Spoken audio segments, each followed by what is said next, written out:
Hi everyone, I hope this message finds you well. This is our third week in a row of our holiday series. I was advised that if I could make it a little bit shorter, then people might appreciate that, since the other ones were pretty long. I hope you had a chance to pause and come back to them, or if you had the opportunity to watch them all the way through.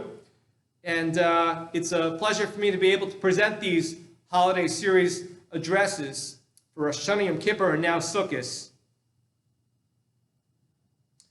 So I wanted to mention before I started the Devar Torah that there is an interesting halacha that pertains to the coronavirus, that many would like the airflow to be better inside their sukkah, and therefore they're utilizing the halachic practice known as lavud, which means that if you, in place of the typical walls, many are having walls which are just rope that are separated by 3 tefachim or less, by less than 9 inches, and as long as they are within 9 inches of each other, going up to about 40 inches, 42 inches, so then that would constitute a wall. It's important, sometimes we utilize lavud because, like in our sukkah here at Shul, the walls wave a lot, and the walls are really not allowed to sway.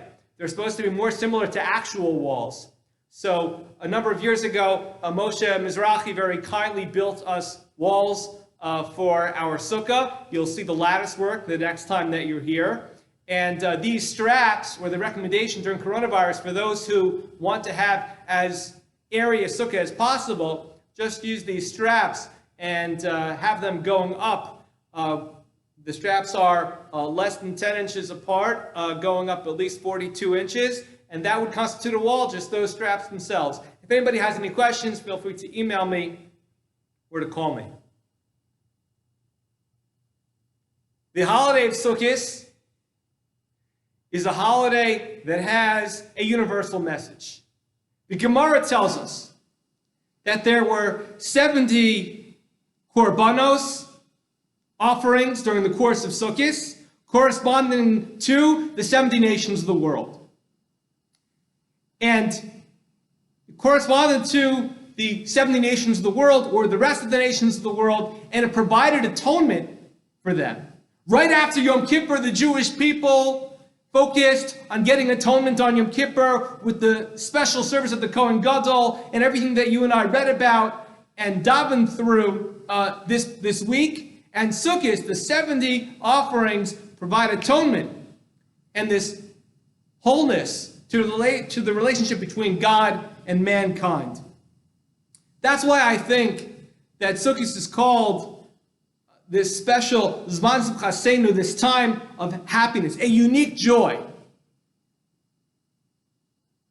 And we read about this and make reference to it in our Haftorah on the first day of Sukkot.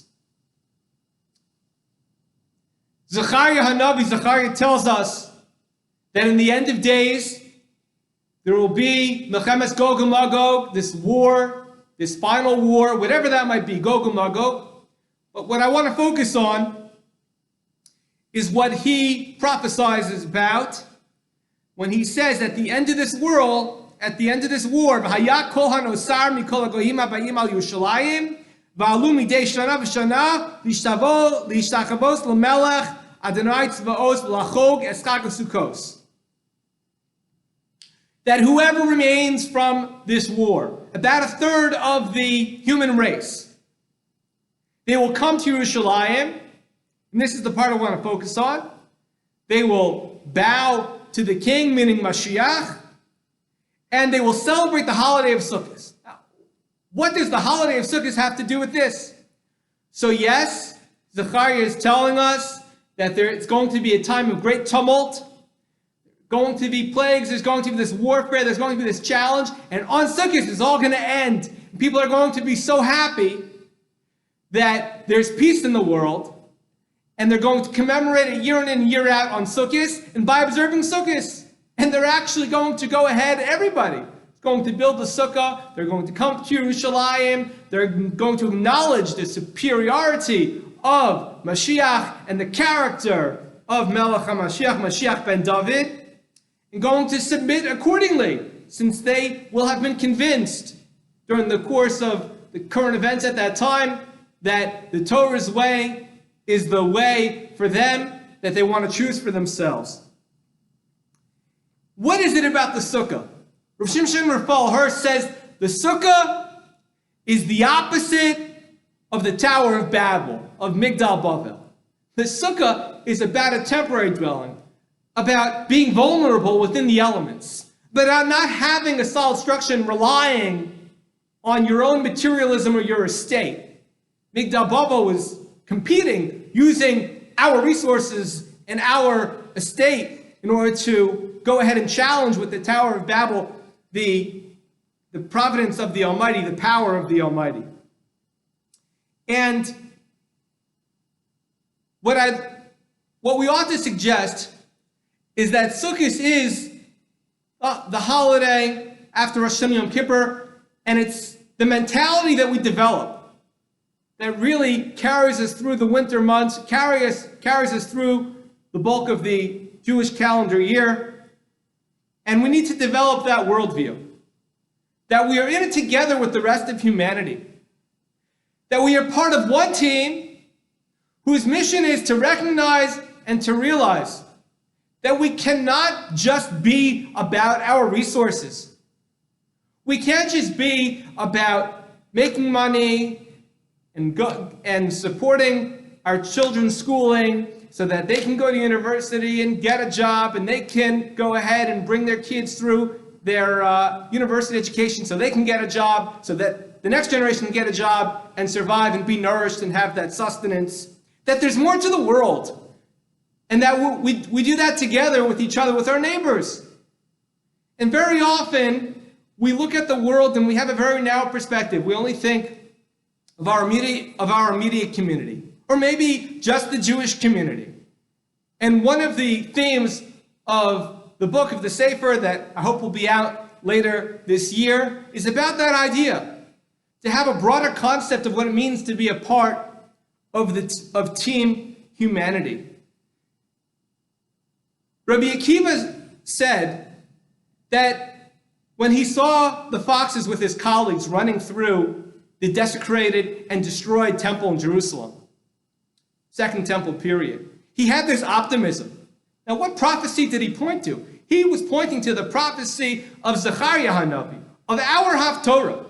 He said there's going to be a time, if this is true, where a fox can run through the ruins of the great temple in Jerusalem, then certainly Zechariah HaNavi was right. The nations of the world will come and build the sukkah and rejoice together. And there's a story in the Medrash of Tana Devei Eliyahu, very old Medrash, thousands of years old, where he explains that he had a pupil, Rabbi Eliyahu. And the pupil asked him, he said, why is it that in today's day and age, we live to only 120 years old, let's say, but in the times of Adam Arishon and in times of Bereshis, they lived for hundreds and hundreds of years. And he answered this pupil, this student, in a very loving way. The Medrash describes it as if this boy was his own child. And he answered him and said, if people lived for so many hundreds of years, they wouldn't do as many acts of kindness. They wouldn't do the chesed. If people in the world thought to themselves, well, I have many generations to go ahead, or many years or decades to go ahead and produce some acts of kindness to my name, they wouldn't go about that chesed with such a concerted effort. And then the boy asks another question. And the boy says, how is it that the Jewish people would be able to, why is it that there is a Yetzer Hara? Why is it that there is an evil inclination?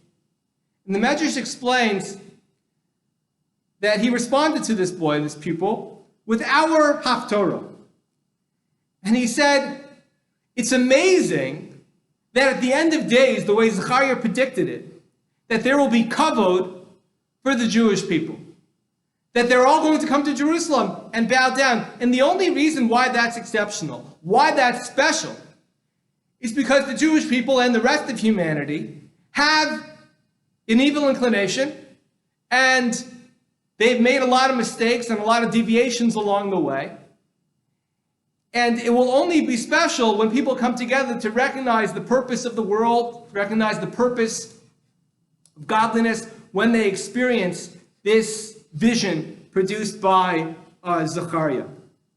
And I would just add what we know from Pirkei Avos, that we are to make sure we give a special countenance, a pleasant face to everyone we come across. Sever Panim Yavos, says Shammai in the first chapter of Avos. It's because we have a unique responsibility. A lot of this conscientiousness and a lot of the Torah ethics can be uncomfortable to promote to others around us. But we have this responsibility of being an ambassador. And therefore, it's important that we think to ourselves how we greet others.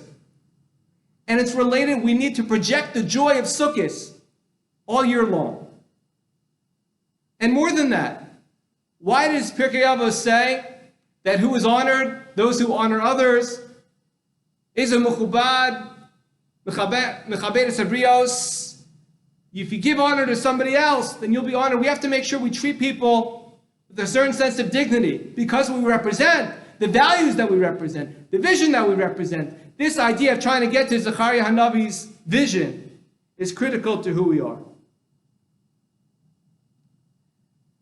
The Gemara tells us, the Medrash in Tehillim, Kuf Yud Zayin, tells us that greater is the day of rain than the day of the giving of the Torah. The day of the giving of the Torah was a special day for the Jewish people to be the people of the book and to receive the Torah. But when rain comes, the whole world appreciates it, not just the Jewish people. And that's the idea of Sukkot. That is the idea of Simchas Beis HaShoeva and the Nisach HaMayim, the water procession or offering or service that takes place over the course of Sukkot. And the idea is when people realize that they are in need. Gemara is saying when there's a drought and that rain comes and everybody benefits, we realize that the source of our joy is the Almighty, is our Creator. And on Sukkot, we realize that we submit our material selves.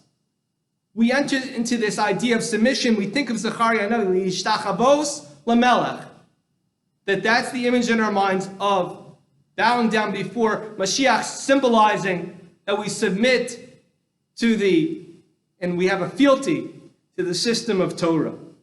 And that's the message of Sukkot. That's where joy really comes from. Recognizing that what's it all for? Why do we have these resources? There's a shelf life to everything. Material goods will eventually perish, but goodness doesn't perish. Intellectual accomplishment does not perish. So when we say the words Asher Kiddusham Susavet Sivanu, Leishe Basukah, when we say those words, the bracha giving us permission to access the mitzvah, the privilege that is residing in the sukkah, we ought to think to ourselves, this nevuah, Niakedas Yitzchak, Rabbi Yitzchak Arama, 15th century Spanish commentary, he explains this idea, that there will be a day when it's not going to be our mitzvah of sukkah, it's going to be everybody's mitzvah of sukkah. And when we sit in that sukkah together, universally, it will be all of us recognizing and expressing that the material world is not the end-all and be-all, that our resources are not what we can rely on, that having a faith in the Almighty, having an ability to submit ourselves to the will of the Torah, recognizing the joy is together with a broader sense of community, all of that will then be the mentality that we adopt for ourselves as we embark upon the coming year. And so for this year as well, 5781, Tafshin Pei Aleph, we ought to think to ourselves that we are part of a greater team of humanity, all striving to make sure that we communicate to the Almighty, that we realize we are vulnerable, and we realize that our resources aren't enough, and there is more to us than just our physical selves, and that we embrace the will of the Torah, and we embrace the Torah mentality for ourselves, for our families, and for our communities. Thank you very much, and Chag Sameach.